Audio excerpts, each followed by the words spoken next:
जय हिंद। मैं हूं राजेंद्र तिवारी और आप देख रहे हैं अनब्रेकिंग दस्तक। सबसे पहले जिस तरह से हम लोग कोरोना अपडेट देखते हैं, सबसे पहले कोरोना अपडेट देख लेते हैं। हेलो मोहम्मद अनवर साहब। तो आज आज भी जो केसेज अपने देश में बढ़े हैं वो खासी संख्या में हैं। जो मंत्रालय की प्रेस कॉन्फ्रेंस होती है, अगर उसके डेटा को देखें तो उन्होंने ये कहा है कि आज मतलब 4 बजे वो प्रेस कॉन्फ्रेंस होती है, उससे पहले के 24 घंटे में 2411 नए केसेज अपने देश में आए हैं और कुल केसेस की संख्या हुई है 37,776। लेकिन हम आपको लेटेस्ट अपडेट बताते हैं और ये चूंकि 4 बजे तक का लेते हैं और मैं जो लेता हूं वो रात को 12 बजे से अब तक का। तो जो लेटेस्ट अपडेट अब तक का है और इसमें और भी बढ़ेंगे भी, क्योंकि इसमें अभी दिल्ली का आंकड़ा नहीं है जो मैं दे रहा हूं, उसमें बंगाल का आंकड़ा नहीं है और भी कई राज्यों का, असम वगैरह का, छत्तीसगढ़ का, इन सब का आंकड़ा नहीं है। आज की तारीख में 2049 केसेस अब तक आए हैं। जो लेटेस्ट अपडेट जिस पर मैं बात करता हूं उसकी बात कर रहा हूं। और इस तरह से 39,311 कुल कोरोना पॉजिटिव केसेज अपने देश में हो गए हैं। 88 लोगों की मौत आज की तारीख में हुई है और मरने वालों की संख्या 1319 हो गई है। और ये काफी ये आंकड़ा जो है, मौत का भी आंकड़ा और जो नए केसेज बढ़ने का आंकड़ा है, ये काफी चिंताजनक है। और जैसा मैं पहले भी कह रहा था कि सरकार जो कुछ बताती है, जिस तरह से आंकड़े बता रही है, उन आंकड़ों से वो अपनी सुविधा के हिसाब से आंकड़े बता रही है और जो चीजें हो रही हैं, जो आंकड़े जो बोल रहे हैं, उसको छिपाने की कोशिश होती है। मैं आपको एक डेटा में लगातार आपको दे रहा हूं पिछले 4-5 दिन से कि 5 दिनों का मूविंग एवरेज क्या रहा। तो आज की 2 मई का जो मूविंग एवरेज रहा, जिसमें हम केस लेकर के चल रहे हैं, जो अभी 2049, अगर इन केसेस को माने तो आज का मूविंग एवरेज रहा 1950। 5 दिन का एवरेज, इतने रोज केसेज आए। इससे पहले कल तक का मूविंग एवरेज 5 दिन का था 1845 और उससे पहले था 1696। मतलब ये हुआ कि लगभग ये जो मूविंग एवरेज है बहुत तेजी से बढ़ता जा रहा है। खैर, इस पर हम बात करेंगे अभी। जो हमने हेडिंग लगाई है कि मरीज गुजर गया, बुखार देखते रहे, तो उस पर ये इसी सब को लेकर के है जिस पर बात करेंगे। महाराष्ट्र में आज 790 नए मामले आए और 36 लोगों की मौत हुई। महाराष्ट्र में मरने वालों की संख्या 12,000। महाराष्ट्र में कुल कोरोना पॉजिटिव की संख्या 12,296 हो गई और गुजरात में 333 नए मामले आए और 26 लोगों की मौत हुई। इससे पहले मैं ये बता दूं, महाराष्ट्र में कुल मौतों की संख्या 521 हो गई है। गुजरात में कुल कोरोना पॉजिटिव 5,000 से ऊपर हो गए हैं, 5,054 ये संख्या पहुंच गई और मरने वालों की संख्या 262 हो गई। दिल्ली का भी अपडेट हमारे पास नहीं है। मध्य प्रदेश में 73 नए मामले आए और 6 लोगों की मौत हुई। मध्य प्रदेश में मरने वालों की संख्या 2,700। मध्य प्रदेश में कोरोना पॉजिटिव लोगों की संख्या 2,788 हो गई है और मरने वालों की संख्या 151। राजस्थान में 106 नए केसेज आए, तमिलनाडु में 231। तमिलनाडु में कुल कोरोना पॉजिटिव केसेस की संख्या 2,757 हो गई है। उत्तर प्रदेश में 159 नए केस आए और यहां कुल कोरोना पॉजिटिव 2,487 पहुंच गए।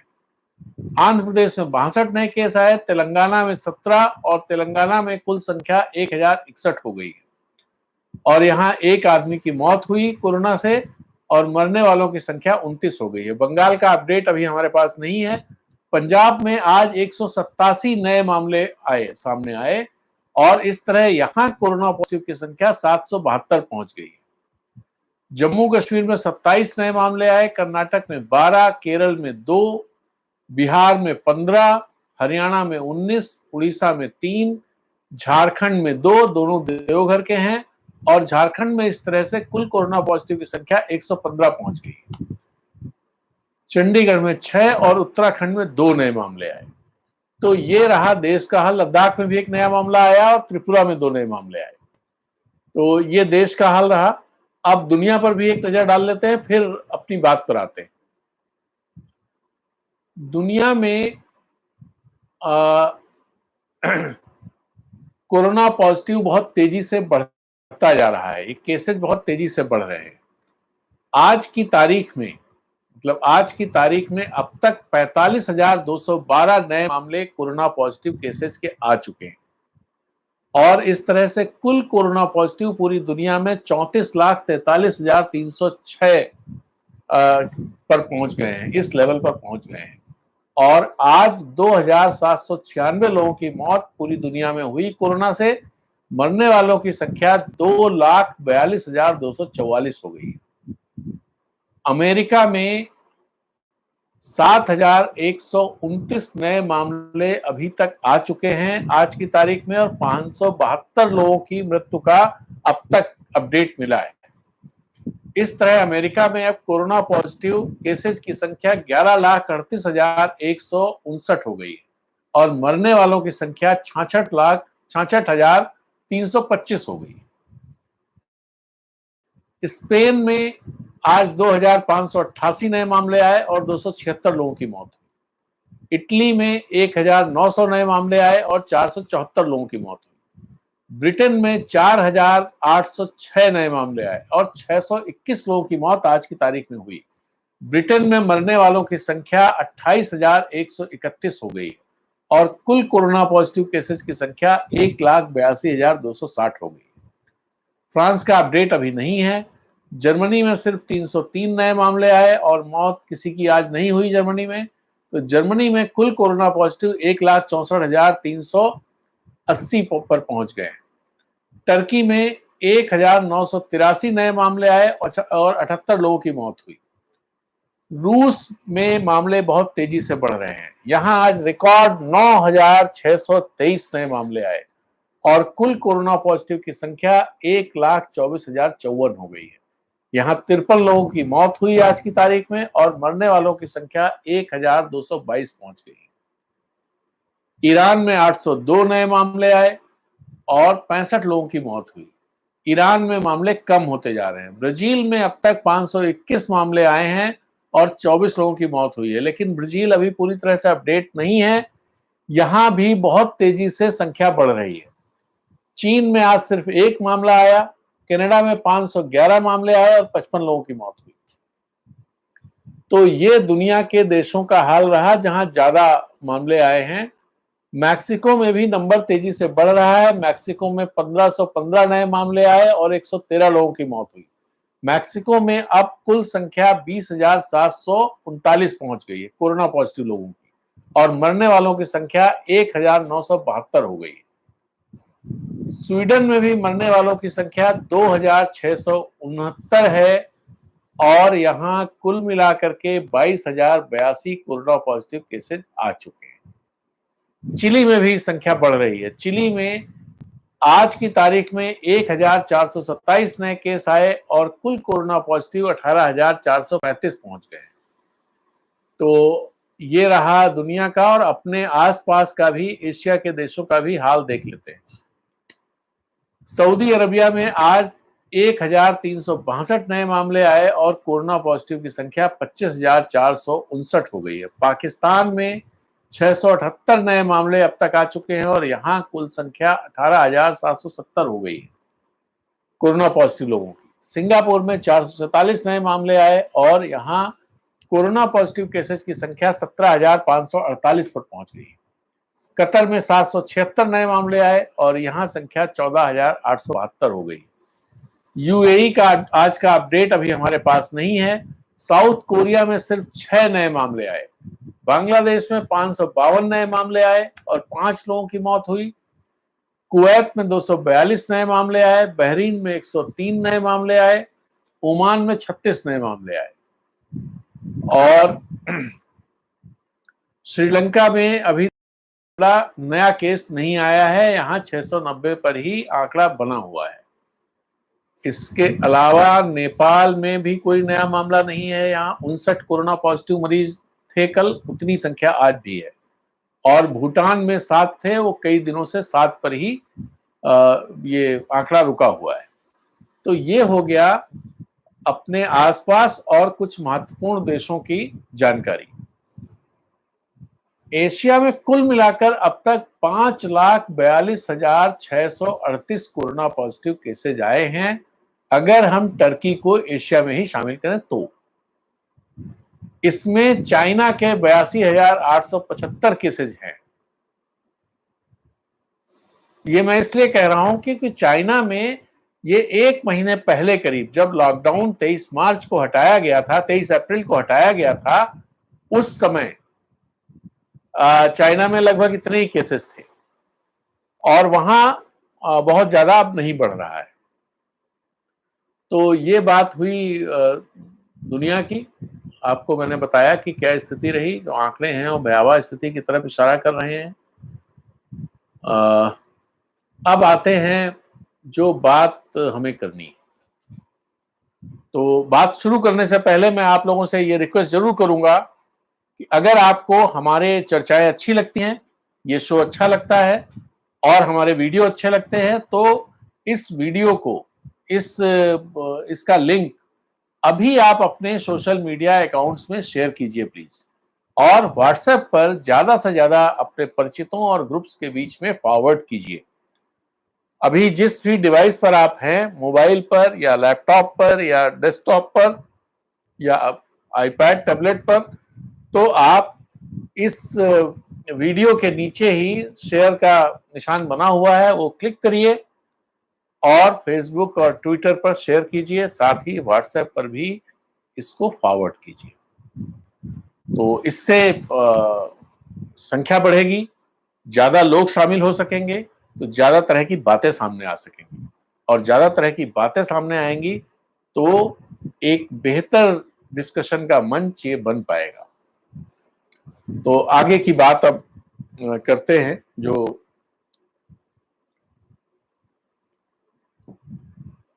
हमारा टॉपिक है, ये जो हमने शीर्षक दिया है, शीर्षक हमने दिया है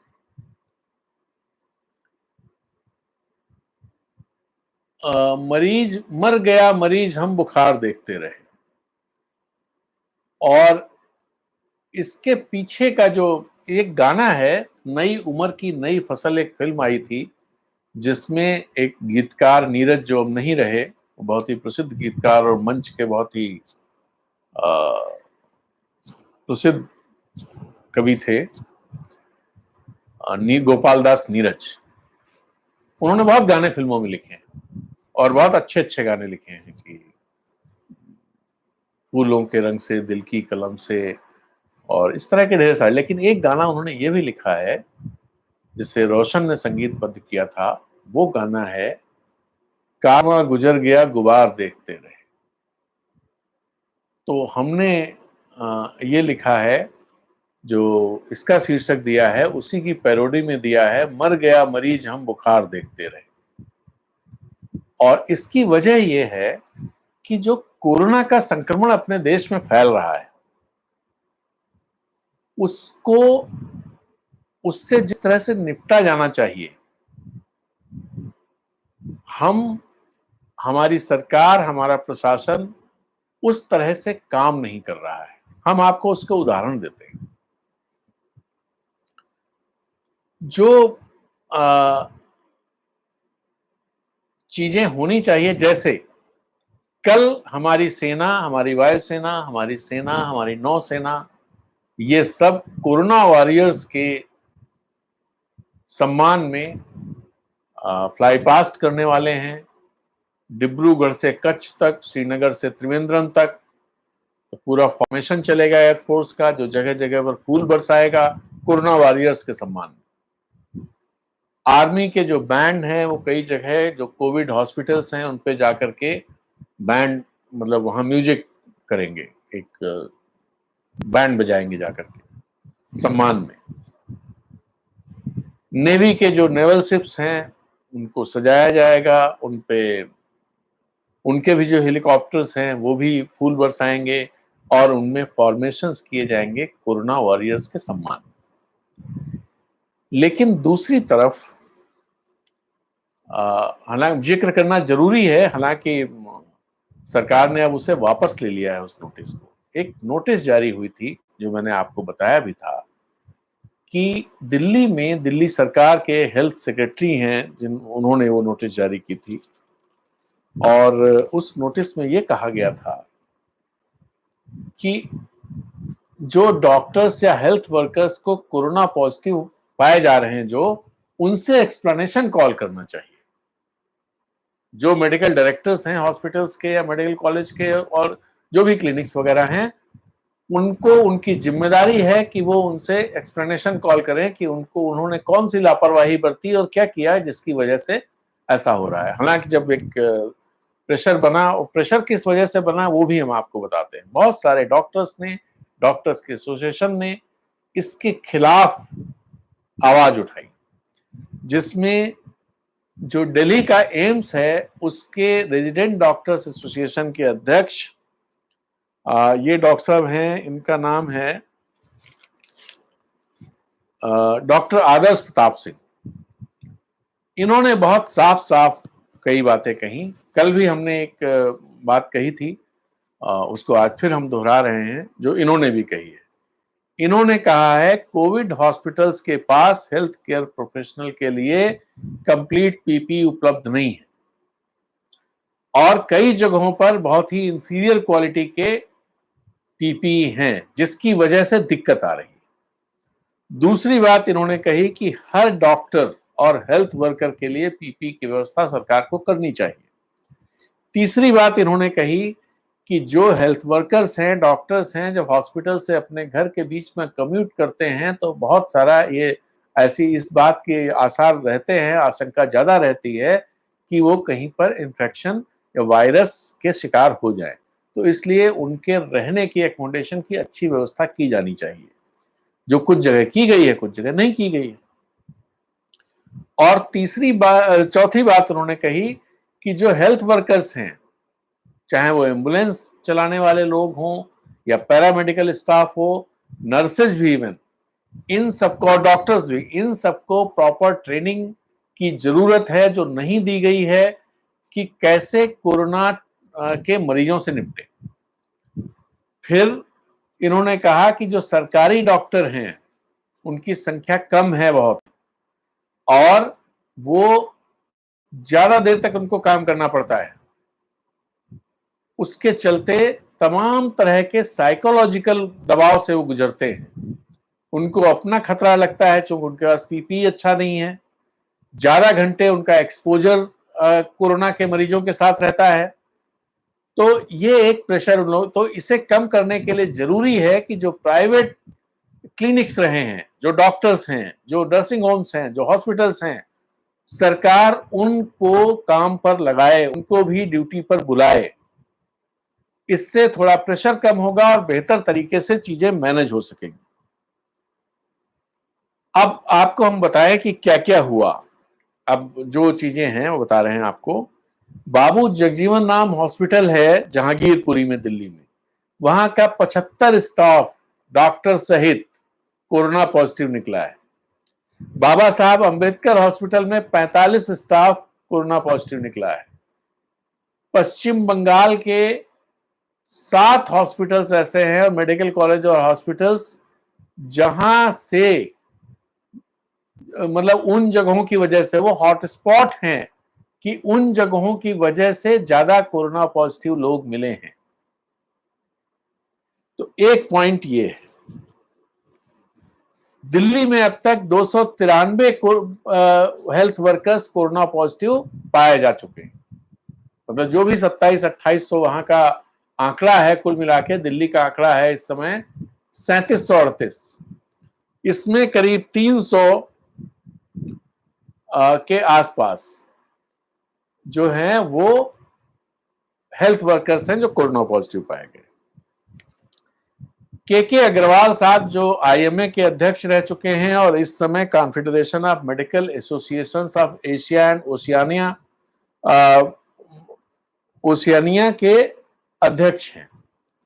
उनका कहना है कि 40 लाख हेल्थ केयर प्रोफेशनल्स देश में एक्टिव हैं और उनके लिए रोजाना 25 लाख कंप्लीट पीपीई किट्स चाहिए होती, और साथ में यह इंश्योर किया जाना चाहिए कि 8 घंटे में पीपीई किट्स बदल दी जाए। इसके बरक्स जो स्थिति है वो बहुत ही खराब है, पहली बात। दूसरी बात, जो प्रेस कॉन्फ्रेंस 4 बजे होती है हेल्थ मिनिस्ट्री और ढेर सारे जो वहां बैठते हैं, लव अग्रवाल के नेतृत्व या आईसीएमआर के लोग और कभी कभी कुछ और लोग भी बैठते हैं, उस प्रेस कॉन्फ्रेंस में जो कुछ कहा जाता है उसका कोई मतलब नहीं है। आज का ही अगर आंकड़ा देखिए तो 4 बजे उन्होंने जो बताया है 37,776, हो सकता है बहुत सारे मीडिया में सब जगह यही चलता रहे, लेकिन असली आंकड़ा इस समय क्या है? 39,000, मैं आपको फिर बताता हूं, 39,311। इतना डिलेड, और ये तो ट्विटर से दिया जा सकता है क्योंकि वहां कोई क्वेश्चन तो वो लेते ही नहीं है, किसी सवाल का जवाब वहां दिया ही नहीं जाता है, और सवाल कुछ पूछा जाए, अगर पूछा भी जाता है तो उसका उल्टा सीधा जवाब दिया जाता है, मतलब सवाल कुछ है जवाब कुछ है। तो इस तरह की चीजों को बंद कर देना चाहिए, उसका कोई मतलब नहीं है। और जिस तरह से आंकड़ों को लेकर के वो गड़बड़ करते हैं, अपनी सुविधा के अनुसार से आंकड़े दिखाते हैं, अगर उनके आंकड़ों पर आप भरोसा करते तो आज ये जो ग्रोथ हो रही है 2400 जो वो बता रहे हैं, इतना बढ़ गया, जो 5 डे मूविंग एवरेज बढ़ गया है, ये कम हो जाना चाहिए था, लेकिन ये तो बढ़ता गया।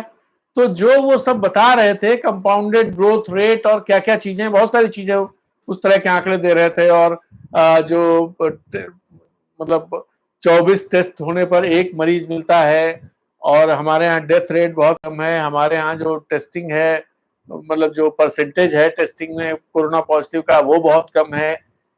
सब चीजें अपनी जगह आप सही सही मान लीजिए, उनको रख करके देख लीजिए, तो क्या नतीजा ये होना चाहिए था? नहीं होना चाहिए।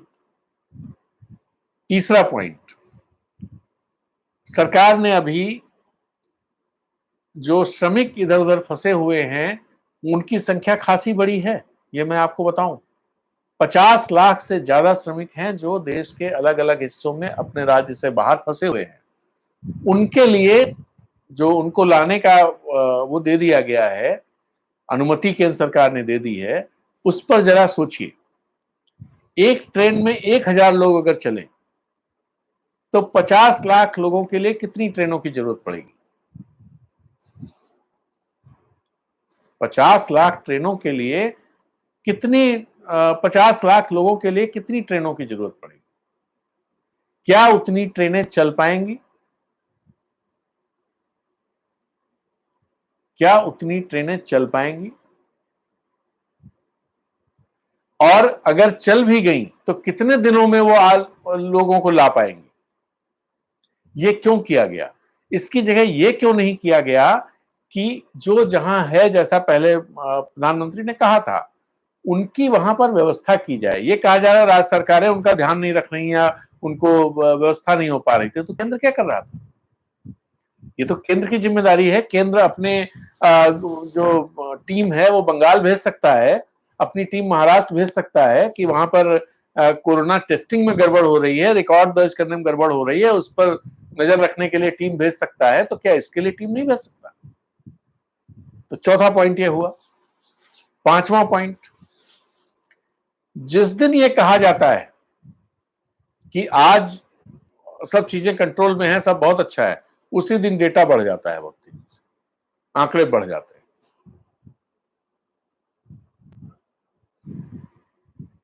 आपको एक और टेस्टिंग की जो बात की जा रही है कि हम टेस्टिंग कितनी कर दें, अभी ये टेस्टिंग बताया नहीं जा रहा है डेली कितनी टेस्टिंग हो रही है, और अभी तक जो टेस्टिंग देश में हुई है उसका आंकड़ा मैं आपको दे देता हूं, और वो आंकड़ा उसके बाद मैं एक और जानकारी आपको दूंगा कि अमेरिका में क्या बात हो रही है। अब तक 9,76,363 लोगों की टेस्टिंग हुई है।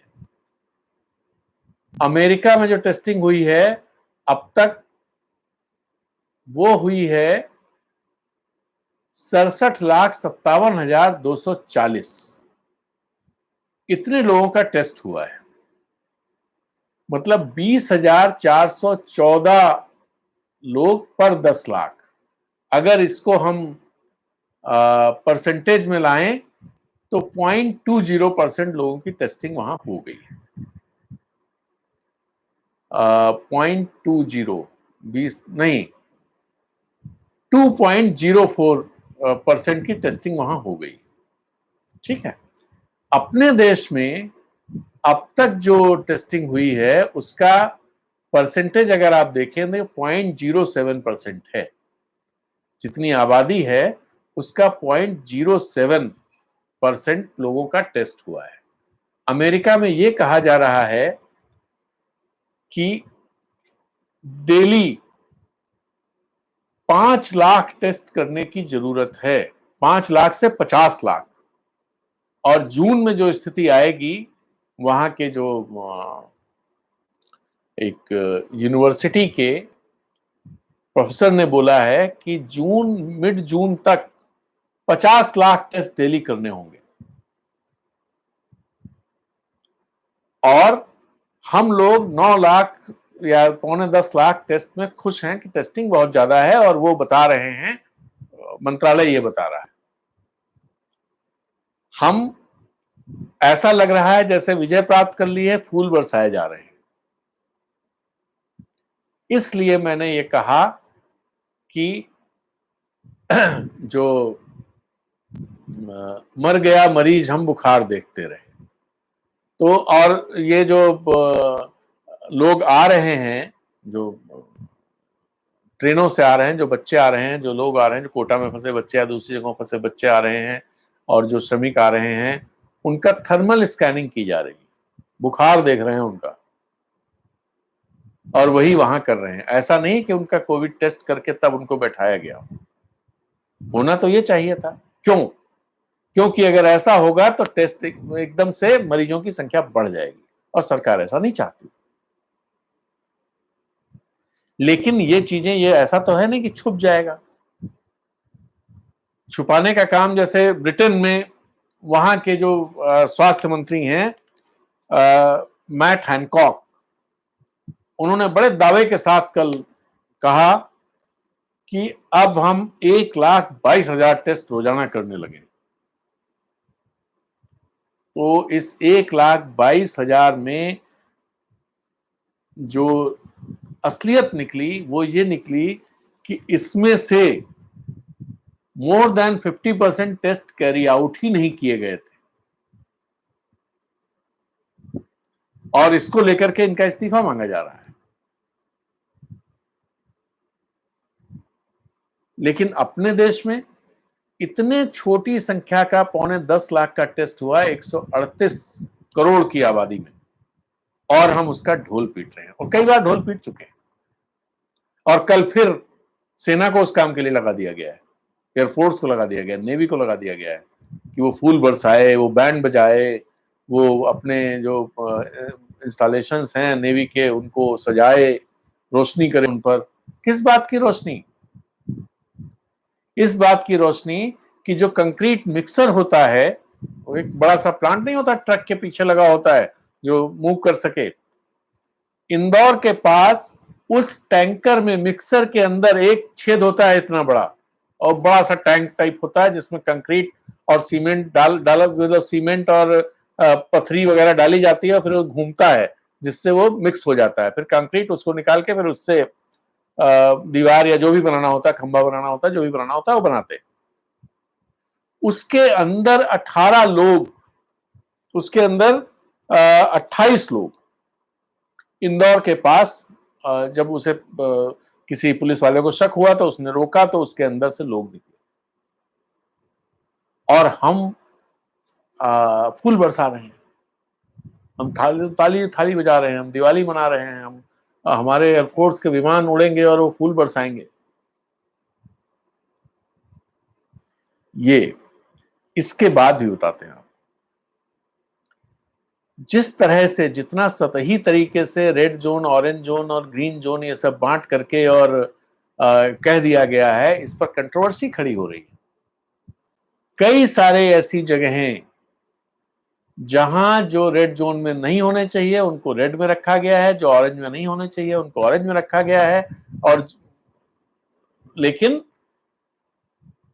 इसका इसका मतलब क्या हुआ? इसका मतलब यह हुआ कि जो काम हो रहा है बहुत एडहॉक तरीके से हो रहा है। इसकी कोई बहुत ढंग से जांच पड़ताल के साथ चीजें नहीं हो रही हैं, किसी तय पैरामीटर्स पर चीजें नहीं हो रही। ऐसी जब सब चीजें हो रही हों, इसका मतलब क्या निकाला जा सकता है? इसका मतलब यही निकाला जा सकता है कि हमारे देश की जो लीडरशिप है उसको कुछ दिखाई नहीं दे रहा है और ब्यूरोक्रेट्स जैसे चाह रहे हैं वैसे चला रहे हैं। ब्यूरोक्रेसी, अगर किसी को ये बात खराब लगे तो क्षमा करेगा, लेकिन ब्यूरोक्रेसी अभी भी अंग्रेजों के लिहाज से उसी कानून के तहत चलती है।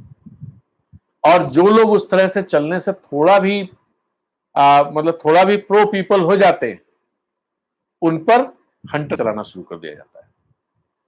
तो ब्यूरोक्रेसी क्या करती है कि अपने मास्टर को खुश रखे। वो चाहता है कि भाई ऐसा एक बढ़िया पिंकिश तस्वीर आए, गुलाबी तस्वीर पेश हो, तो वो गुलाबी तस्वीर पेश करता रहता है। आपको उदाहरण बताएं कि कैसे ब्यूरोक्रेट्स को डराया जा रहा है इस समय कि भाई देखो जो सरकार कह रही है बिल्कुल उससे इधर उधर कुछ नहीं, वही करना है। अभी कुछ दिन पहले एक खबर आई थी कि आईआरएस, यंग आईआरएस ऑफिसर्स के ग्रुप ने कुछ रिकमेंडेशन दी जिसमें जो सुपर रिच लोग हैं उन पर ज्यादा टैक्स लगाने की बात थी। इसके अलावा health, wealth and inheritance tax फिर से लगा देने की बात थी और 4% का सेस भी लगाने की बात थी।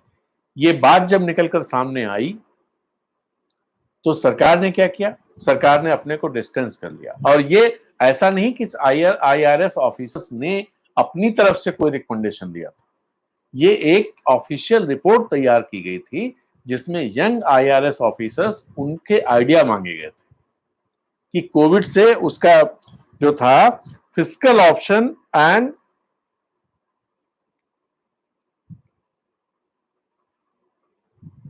पर्पस टू कोविड-19 एपिडेमिक, ये इसके तहत उनसे आइडिया मांगे गए थे। तो एक रिपोर्ट बनाई गई, वो रिपोर्ट पब्लिक में उसकी बातें आ गई। उसके सरकार ने क्या किया है, 3 सीनियर मोस्ट आईआरएस ऑफिसर्स पर एक्शन लिया है। जो आईआरएस ऑफिसर्स हैं उनमें संजय बहादुर जो 1989 बैच के आईआरएस ऑफिसर हैं, जो principal director of investigation north east में है सीबीडीटी के, प्रशांत भूषण जो 1988 बैच के हैं और ये प्रिंसिपल कमिश्नर हैं इनकम टैक्स दिल्ली के, और श्री प्रकाश दुबे 2001 बैच के आईआरएस अफसर हैं, डायरेक्टर हैं department of personnel and training. इन पर एक्शन लिया गया है। इनमें से कोई ऑफिसर ऐसा नहीं है, ये प्रिंट में खबर छपी है और उसमें कुछ ऑफिसर से बात की गई है। उन सीनियर ऑफिसर्स ने नाम ना बताए जाने पर उन्होंने कहा कि ये लोग ऐसे क्रेडेंशियल्स के लोग हैं कि जिनके 20-30 साल की सर्विस में भी एक भी धब्बा कहीं किसी को नहीं मिलेगा और इसलिए इन पर कोई दूसरा आरोप नहीं लग पाया, नहीं तो सरकार कोई दूसरा आरोप लगा देती। और ये बात है, ये इस एक्शन के जरिए ये करने की कोशिश है, सारे ब्यूरोक्रेसी को संदेश देने की कोशिश है कि अपनी लाइन में रहो, जो बताया जा रहा है वही करो, वही दिखाओ, अपना दिमाग मत लगाओ, अपनी देशभक्ति अपने जेब में रखो। ठीक है, देश का भला बुरा जो बिग बॉस बैठा हुआ वो बेहतर समझता है, इसलिए तुम्हें दिमाग लगाने की जरूरत नहीं। सीधा सा मैसेज ये। इसके अलावा क्या हुआ है, एक मोहम्मद मोहसिन है पटना के जो 1996 बैच के आईएएस अफसर हैं कर्नाटक में और इस समय सेक्रेटरी हैं बैकवर्ड क्लास वेलफेयर डिपार्टमेंट के। उनको उन्होंने एक रिट्वीट कर दिया था, ट्वीट को रिट्वीट कर दिया वो ट्वीट ये था कि जो तबलीगी जमात के लोग जो दिल्ली में ठीक हो गए, रिकवर कर गए, उन्होंने जब अपना ब्लड डोनेट करने की बात कही और कर भी रहे थे, तो उसके एक किसी वेबसाइट या किसी उसका एक वीडियो था जिसको उन्होंने ये करते हुए रिट्वीट कर दिया कि मीडिया इसको क्यों नहीं दिखाता है, इसको मीडिया को दिखाना चाहिए, ये work of humanity done by these heroes. इस ट्वीट की वजह से उनके खिलाफ एक्शन लिया गया है और उनको जब 5 दिन के अंदर जवाब देने को कहा गया है। 30 तारीख को नोटिस जारी हुई। ये वही अफसर हैं जिन्होंने संबलपुर में जब आम चुनाव चल रहे थे तो प्रधानमंत्री के हेलीकॉप्टर को चेक करने की जरूरत की। ये वहां पोल ऑब्जर्वर थे और उसके बाद इलेक्शन कमीशन ने इन पर एक्शन लिया था और इनको पोल ड्यूटी से हटाने का वो किया था। फिर ये कैट गए, कैट ने फिर स्टे दे दिया था उस पर और ये राहत दी थी। कैट मतलब सेंट्रल एडमिनिस्ट्रेटिव ट्रिब्यूनल, जिसमें इस तरह के जो मामले हैं उनके खिलाफ अपील होती है और वो फैसला करता है। वो जुडिशियल एक तरह से उसका वो रहता है। तो उसने जो है ईसी के ऑर्डर को स्टे दिया था। तो ये चीजें जो हो रही हैं कि और एक और आपको हमने बताया था कि वो कन्नन गोपीनाथन को, जिनकी तनख्वाह भी नहीं दी है अगस्त के बाद से, जिन्होंने अगस्त में इस्तीफा दिया था पिछले अगस्त में, उनको कहा है कि आप ज्वाइन करो और उसके बाद एफआईआर कर दी है कि उन्होंने ज्वाइन नहीं किया है। ये सारी चीजें हो रही हैं। इसलिए मैंने कहा है मर गया मरीज हम बुखार देखते रहे, ये सब यही करते रहेंगे। और एक चीज बताते हैं आपको, उत्तर प्रदेश में जो ये कंटेनमेंट एरिया कहे जा रहे हैं ना कि भाई जो रेड जोन्स है उनमें कंटेनमेंट एरिया डिफाइन किए गए। योगी सरकार ने क्या किया है, लखनऊ में जो 18 हॉट स्पॉट जोन है, कंटेनमेंट एरियाज हैं, उनमें से 8 के नाम मस्जिदों के नाम पर रखे हैं। जैसे खजूर वाली मस्जिद और आसपास एरिया का नाम ये है, जबकि एरिया का नाम त्रिवेणी नगर का कोई जो सेक्टर है वो सेक्टर भी हो सकता था। मोहम्मदिया मस्जिद और आसपास, जैसे वजीरगंज का इलाका है तो वजीरगंज का उस इलाके को कह सकते थे, कोई मार्केट होगी कुछ होगा उसको कह सकते थे। फूलबाग नजरबाग मस्जिद, भाई फूलबाग नजरबाग इलाका अगर पूरा आ रहा है तो इसमें मस्जिद जोड़ने की क्या जरूरत थी। मस्जिद अलीजान सदर बाजार कैंट में है। तो सदर लखनऊ का ऐसी जगह है जो मस्जिदों के नाम से नहीं जाना जाता है। इलाके वहां के इलाके अलग तरह से जाने जाते हैं, तो उन इलाकों के नाम से उस कंटेनमेंट एरिया को रखें, ये कर रहे हैं। तो ये सब जो चीजें चल रही हैं वो बहुत अच्छी नहीं। आप लोग अपना ध्यान रखिए, अपना ख्याल रखिए, अपने परिजनों का ख्याल रखिए, परिवार का ध्यान रखिए। बुजुर्गों और बच्चों को बिल्कुल घर से अभी मत निकलने दीजिए, भले आप ग्रीन जोन में रह रहे हो, लेकिन उनको घर से मत निकलने दीजिए। और जितने एहतियात सरकार बता रही है, जितने दिशा निर्देश सरकार के हैं और स्थानीय प्रशासन के भी, उन सबका अक्षरशः पालन कीजिए।